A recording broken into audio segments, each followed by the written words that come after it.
Hey there, tech enthusiasts. Welcome back to Smarthome.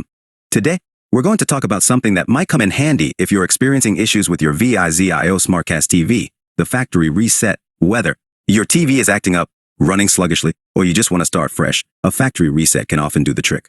But don't worry, I'm here to guide you through the process step by step. First things first, grab your remote control. Now, depending on your model, the buttons might vary a bit, but the general steps remain the same.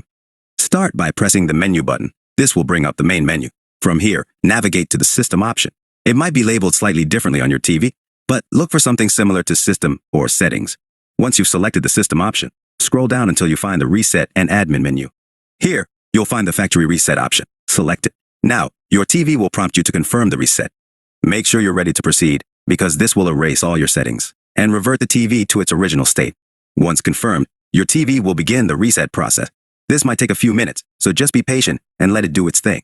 And there you have it. Your VIZIO SmartCast TV is now factory reset and ready to set up again from scratch. That wasn't so bad, was it? Remember, a factory reset can often solve many issues you might be facing with your TV, but if you're still experiencing problems, don't hesitate to reach out to VIZIO customer support for assistance. Thanks for watching. If you found this video helpful, be sure to give it a thumbs up and subscribe to our channel for more tips and tricks. Until next time, happy streaming.